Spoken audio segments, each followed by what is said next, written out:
Comment Chazal est venu à vous? Alors justement, il a envoyé, Breton, c'était comme l'arbitre de la poésie, c'était le roi des poètes pour tout le monde, pour beaucoup de monde, et on lui envoyait des livres. Et il a reçu ce livre de Malcolm de Chazal, Sens plastique, qui était tiré à 200 exemplaires, c'était modeste.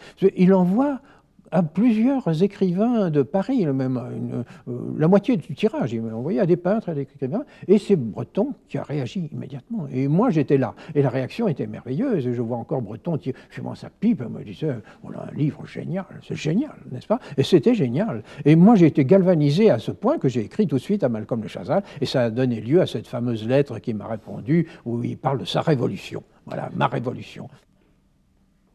53 ans après, justement, ce qui me frappe chez vous, c'est que Chazal, on a l'impression que vous l'avez vu hier et il vous émerveille toujours autant. Pourquoi? Mais Chazal, il faut bien qu'on sache que c'est un écrivain considérable. C'est un penseur universel. Si j'avais l'honneur d'être mauricien, je dirais avec fierté, je suis né sur l'île de Malcolm de Chazal. Et je peux dire que l'œuvre de Malcolm de Chazal ne pouvait pas être faite ailleurs. C'est impensable de penser que Malcolm de Chazal pouvait faire son œuvre en France, à Paris, par exemple. Il fallait l'île Maurice. Et d'ailleurs, pour moi, il en parle comme d'une femme. Il en parle comme de la femme aimée. Et s'il est resté célibataire, c'est parce qu'il a épousé l'île Maurice. C'était sa femme. Il lui a fait beaucoup d'enfants, et ses enfants, c'est ses livres. Tous ses livres sont nés de son amour, de son union conjugale avec l'île Maurice.